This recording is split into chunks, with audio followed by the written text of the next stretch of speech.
Hey everyone, I know it's been a while. It's been 2 or 3 weeks since my last post. It was pretty hard for me to keep doing regular videos with all that was going on. So I sort of took a step back from making videos and social media in general to kind of observe, listen, and learn.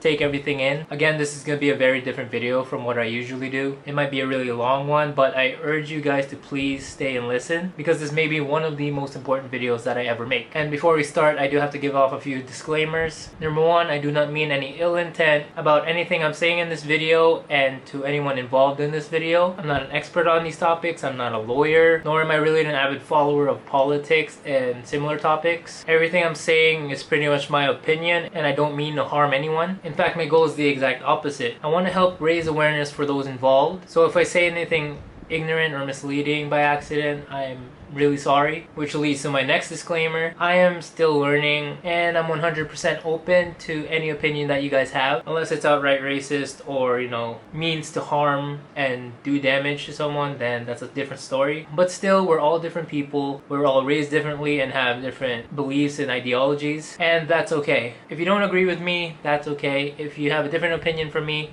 that's okay. If you want to voice out your opinion, try and explain your side of the story, I'm 100% okay with that. Who knows, maybe something you guys explain to me will help change my opinion down the line or my views down the line. Maybe I'll be able to convince you guys to maybe look at it differently. But I just wanted to be clear, it's okay to have different opinions. I'm not claiming to be an expert, an advocate, an influencer, or a professional on any of these topics. I just want to talk about it because, quite frankly, I'm tired of being a bystander. Lastly, for the sake of this video, I do not support nor do I condone any acts of terrorism, violence, harm, hate against people, and I 100% support the sanctity of life. And I also condemn anyone who does support hate, violence, acts of terrorism, and harm against another person. First thing I want to talk about is a really quick update on the fundraiser I had for my birthday on April 30th. $28,000 for my 20th birthday. All proceeds went to the Doctors Without Borders Foundation in the hopes to help out the frontliners during this pandemic. If you weren't aware, we actually hit our goal, $28,000, within 24 hours of me opening the fundraiser, even though I set my deadline to May 30th, which was 30 days after my birthday, to kind of allow people to be able to spread the word and get more donations in, which I knew would be difficult during the enhanced community quarantine, let alone a pandemic. And I've said it in my previous updates on the fundraiser itself and different videos. I was blown above and beyond all expectation. The final number we hit was 51,984 pesos, which is equivalent to 1,037 US dollars and 187% of my original goal. I'm sorry I wasn't able to update you guys on the day that the fundraiser ended. Again, with everything that was happening so far, although positive, it didn't feel right for me to take away from that experience what was happening. Nonetheless, please allow me to thank everyone who was involved in the fundraiser. If you donated, if you shared, if you liked the page, or if you just spread the word about my fundraiser. I'm still beyond words on how thankful and blessed I am to be able to do this, to shed a little bit of light during these dark times. And of course, to all the frontliners out there, whether you be my friend, my family, or if you just happen to stumble upon this video, people who are still fighting the pandemic and putting their lives on the line to save ours, thank you very much, and God bless you. Now, these next two topics will be the main part of this video. I've been anxious, I've been scared, I've been worried, saddened, hurt, angry, confused, you name it. I didn't know what I should say, what I could say, what would be the right thing for me to say, what I had the right to say, but I knew that I had to voice this out. I had to say something to be able to reach one of you guys, some of you guys out there. Just like my Unconfined Cinema video where I tried to raise awareness on mental illness during this quarantine. And honestly,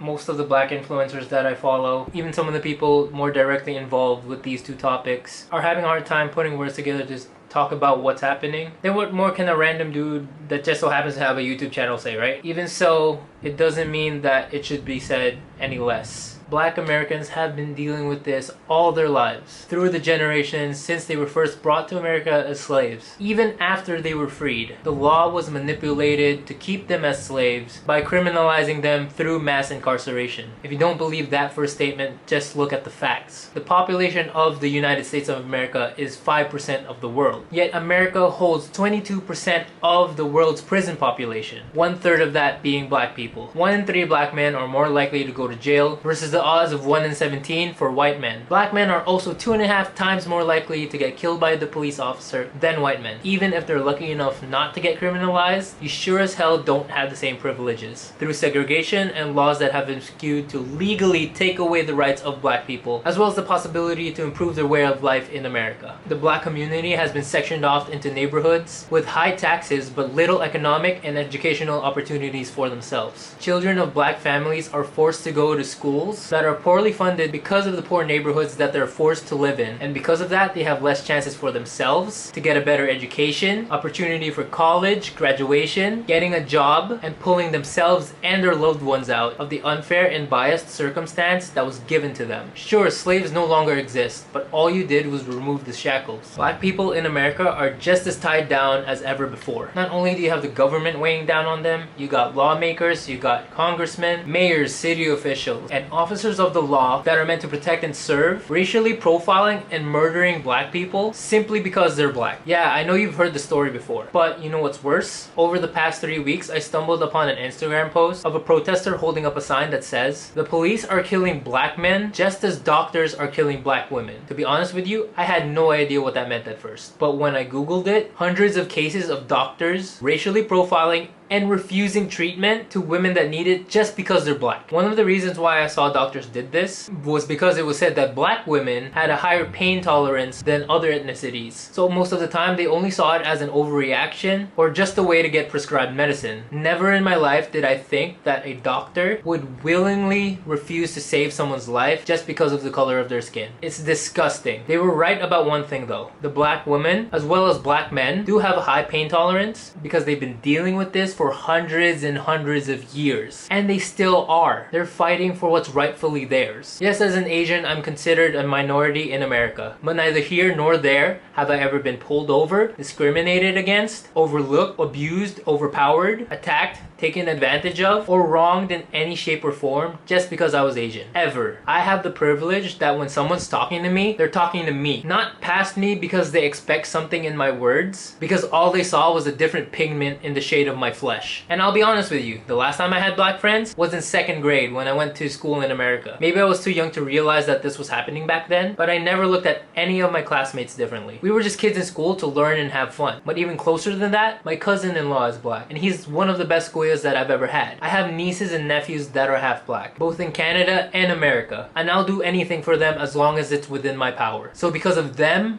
this does concern me, even regardless of those two facts. What I learned over the past 3 weeks shows that this does concern me because I'm a human being and so are you. I've always said this. I like to think that good human beings are always empathetic to one another. So if you didn't feel the fear that coursed through Breonna Taylor's veins as she was shot dead in her own home, that was broken into in the middle of the night by officers of the law looking for drugs that she did not have, then there's something wrong with you. If you didn't feel the pain in your chest that Trayvon Martin felt as he ran for his life and was gunned down because he was visiting relatives in a gated neighborhood, then there's something wrong with you. He was 17. He was unarmed, and his murderer wasn't even an officer. He was just some guy on the neighborhood watch, and he walked away free due to claims of self-defense. He chased down Trayvon Martin, who was running away from him. You know what's the worst part? He made $250,000 off of the gun that he used to murder Trayvon Martin. Do you not see anything wrong with that? If your own breath wasn't taken away from you as George Floyd had a knee to the back of his neck with the full weight of a grown man on top of it as he begged for his life, yelled, "I can't breathe," calling for his mom,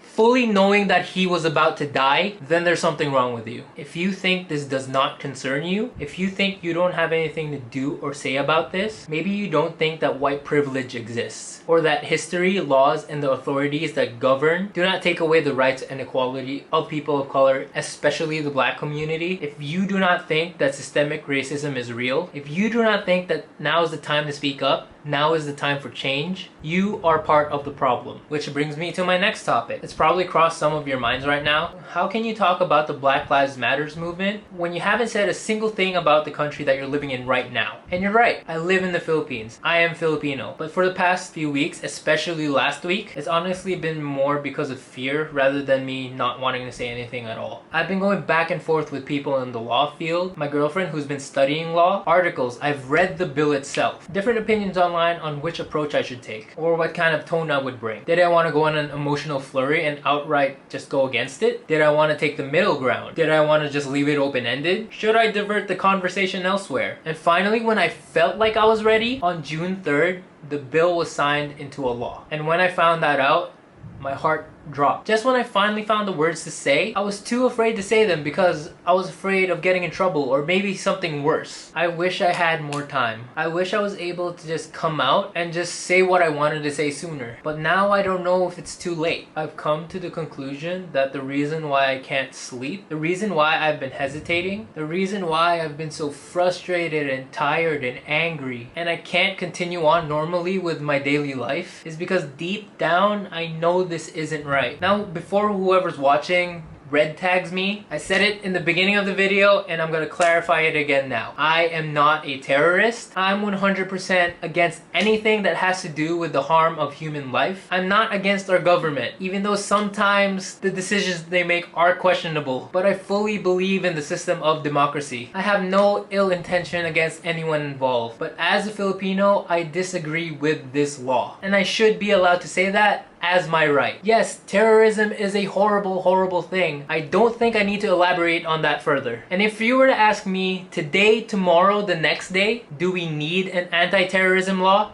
Yes. But do we need it now? Do I 100% agree with this specific law that was signed? No. We already had the Human Security Act of 2007, which was put in place to go against terrorism. And I 100% support that. I 100% support that law. Why was there a need to change that? There has to be a better way. This anti-terrorism law is not a better way. As I mentioned, I read the anti-terrorism bill and I was honestly conflicted because at first I did read on the parts that said, and I'm paraphrasing here, but the context is all written and spoken conversation through phone, through text, through the internet can be monitored and taken from you, as well as detaining individuals for a period of time without a warrant and due process. If you're merely suspected to be a terrorist, they're not even sure. This totally goes against our constitutional rights. But on reading on it further, full transparency, I did read in the bill the sections that said, again I'm paraphrasing, but the context is that there are proper consequences to the authorities, to those who don't use the bill in the way that it's intended to. And it even points out this one is word for word. Terrorism as defined shall not include advocacy, protest, dissent, stoppage of work, industrial or mass action, and other similar and political rights which are not intended to cause death or serious physical damage to a person, to endanger a person's life, or create a serious risk to public safety. And as I was reading those parts, I was like, okay, maybe it's not so bad. If they have rules to combat that abuse, maybe it'll all be okay. But then I started thinking about different scenarios in my head. I kept arriving to the same question that ultimately tipped me to be against this bill. Where is the line drawn? For example, this video. Who's to say that what I'm saying right now is propaganda speech? And to be clear, it's not intended to be, versus free speech, which is 100% what I'm doing right now, and which is 100% my right. Why are companies like ABS-CBN, Sky Cable, Rappler, even journalists being stopped from doing their jobs during this pandemic when the dissemination of proper information to the masses of people is the most important time? Full disclosure though, I really haven't looked up the specific situations of those companies that I mentioned, and I can't give my full opinion on those situations. It's just merely questions that I hope to get answers to. Now that I know the bill is a law, why am I afraid? Why am I so hesitant to give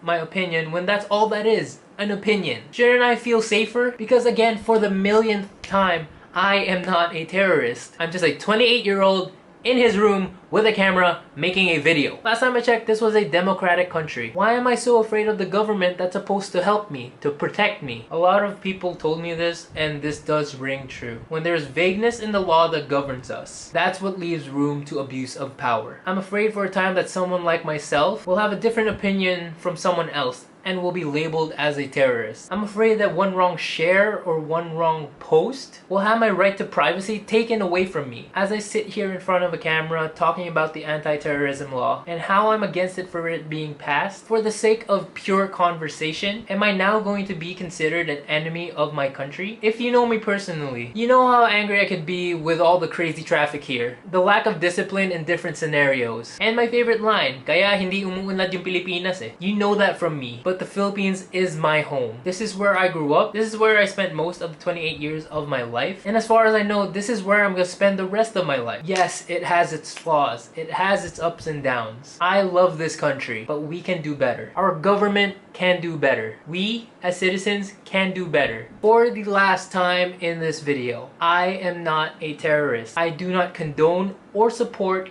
any acts of terrorism or harm to human life. I do believe we need a law against terrorism, but this specific law that was signed, I do not believe that we need it right now. Listen to what I said. I do not believe that we need it right now. It should not be a priority right now. The following are facts that I've taken from the World Health Organization. As of June 28, Philippines is leading in the rise of COVID-19 cases in the Western Pacific, and that number is still rising. We are third in the total number of cases in that region, following China and Singapore. Sure, we're not the first, but we jumped over 22 countries to get to that spot. We're second in the number of deaths in the Western Pacific. We are the only other country other than China where the virus originated that has its number of deaths in the thousands. For the whole month of June, Singapore's highest count, 569 on June 3rd. China, where the virus originated and has one of the highest populations in the world, their highest count was 57 people on June 13th. The Philippines had 1,100 cases on June 23rd. They had 989 cases on June 28th, and just a few days ago on July 3rd, we hit 1,500 cases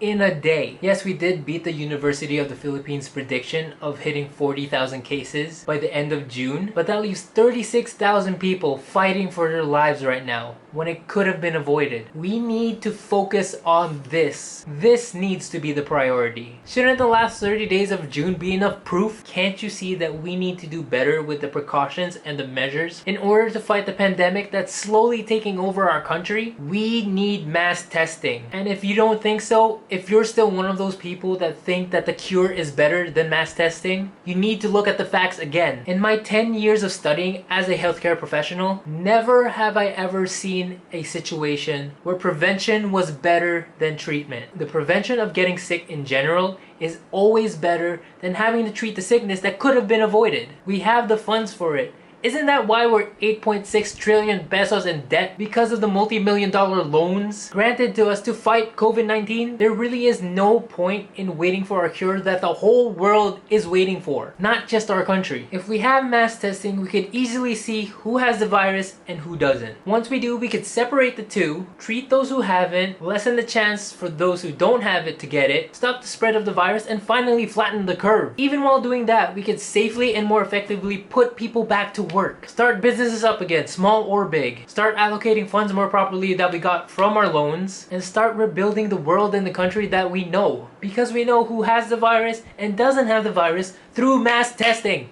This should be our priority, not the anti-terrorism law. The preservation of life and country during this pandemic is the priority. I understand there are wars going on in Mindanao. I understand that there are terrorist attacks happening right now. But this law is not the way to deal with it. Our government needs to do better. We all need to do better. We have to find a way. I know we can. I don't want this current state that our country is in to be the new normal for us. Am I gonna get flagged for this, for going on a fit and speaking up in this video? I don't know. I hope not. I am highly uncomfortable and unsure, to say the least. But change is made through the midst of hardships and struggles. It's achieved when you speak up and take action instead of watching and waiting on the sidelines. A little side story. Back in high school, I used to get bullied like a little bit because I was a little too nice. And one of my best friends in high school, he used to pick on me a little bit, but one thing that I'll always remember that he told me, because I never got mad at whoever was picking on me, or I never fought back, not really, was he told me that I was a doormat. Granted, I understood what he meant back then, and I know he was like half joking, but at the same time it was true, because I did let people step all over me and pick on me, and I never fought back, and I just sat there like a doormat. It always rang true throughout my life that sometimes when I should speak up, I don't. When something's happening, I watch on the sidelines. It's happened more than once. And I'm not proud to admit it. But I am sure of right now, in this very moment, as I was writing this down, writing the script, making this video, watching everything happening, Black Lives Matters movement, the anti-terror bill, all the shit that's been happening in the world. I didn't want to stand by it anymore. I didn't want to be that person who was on the wrong side of history and just stood there and watched as his whole life, his country, the world burned in front of him, and I had a pail of water to try and help. I didn't want to be on the sidelines anymore. I'm tired of being a bystander. And again, I know that was a badass moment, but I have to reiterate to clarify and protect myself. I'm not trying to start some propaganda or conflict with the words I'm saying. I'm merely here to start a conversation, to talk, to speak, because it is my right as a Filipino. Now, we're near the end of the video, and I was never the person to complain about something, bicker, and just nag without having a solution to what I was talking about, without even thinking about it. So for both of these topics, what can we do right now? Actually, as of recording this video, I just got the news. I haven't read the full article yet, but I thought that I should at least just mention it here in the video. There was a group of lawyers that brought the case to the anti-terrorism law to try and revoke it. I don't know the proper terminology is for law, but basically they're trying to fight it to show that it's unconstitutional and try to take it down. That's great. That's one step forward for us who are against the anti-terrorism bill. I'll be sure to be watching it to see in any way that I can help. From what I know, that we can't really do anything right now because it's up to the lawyers, the group of lawyers. Thank you to those group of lawyers and the Supreme Court to try and decide if this anti-terrorism law will stay a law. I believe we have 15 days before it goes into full effect, which is why I'm making this now, because this needs to be said while we still have a chance. So yeah, I just thought I'd throw that out there. But the best thing that we can do for both cases, the Black Lives Matters movement and in the case of the anti-terrorism law, is to educate ourselves. Like I said in the beginning, I'm still learning. I'm 100% open to learning new things. I believe in the beginner's mindset on anything and everything, rather than outright just siding with one side because you think they're good, or siding with another side because you want to go against the grain, or because this person said this influencer said this, some guy on YouTube said this. We are at a day and age which is hands down the best time to learn. All you need is yourself, a laptop, a computer, a smartphone, and the internet. For the Black Lives movement in the US, I'm super happy to see that all the protests and the speaking up and the raising of awareness is working. Although honestly and personally, I don't think that going out to a protest is the best thing right now. I understand the overall impact of having a protest, but because we are in a pandemic, I don't know if it's the best thing to do. But if you can find a way to do it safely, wear a mask, keep social distancing, wash your hands whenever you can. If you can find a way to do it safely and peacefully, then I am all for it. It's great because people are finally speaking out against racism, against discrimination, holding the government and the authorities accountable for their actions, donating and supporting fundraisers, not only to the Black Lives movement, but also to the Black communities and organizations that are helping this cause, or even just starting a conversation at home with the people you love, just to raise awareness that there is a problem happening. It might be a big or small step depending on who's looking at it, but it's still a step forward, and that's all that matters. For both cases, educating yourself can really go a long way. Just go down a rabbit hole of information. YouTube is one of the largest search engines out there, second to Google, who owns YouTube, so you can find all the information you need on those two platforms. Read articles, watch documentaries. For the Black Lives movement, I recommend watching The Third Amendment on Netflix. Vlogs, testimonials, articles, infographics, you name it. I'll leave links in the description down below. One will be the anti-terrorism bill, so that you can build your own opinion and your own ideas on the bill rather than just bouncing off what I said, as well as a link that I used for the Black Lives movement to educate yourself as well. But even without those links, just go on Google, just go on the internet and learn. Form your own ideas and opinions on the topics, and then you can take it a step further and starting a conversation with people so that your voice can be heard. Realizing that there is a problem and educating yourself on that problem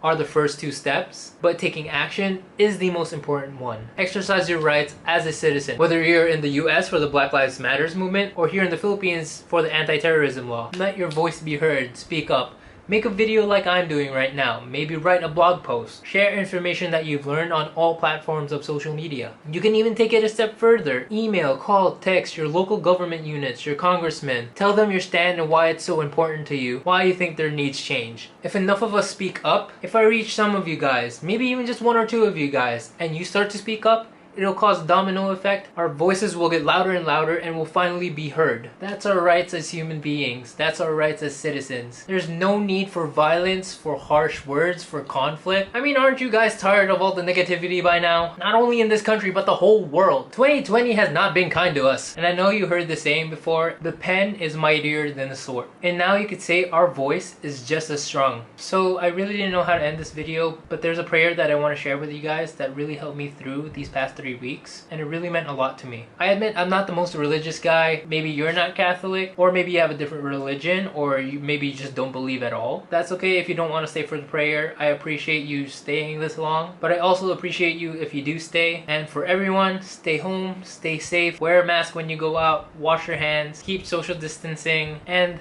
thank you very much for listening. Prayer for justice. Grant us, Lord God, a vision of your world as your love would have it. A world where the weak are protected and none go hungry or poor. A world where the riches of creation are shared and everyone can enjoy them. A world where different races and cultures live in harmony and mutual respect. A world where peace is built with justice and justice is guided by love. Give us the inspiration and courage to build it. Through Jesus Christ our Lord.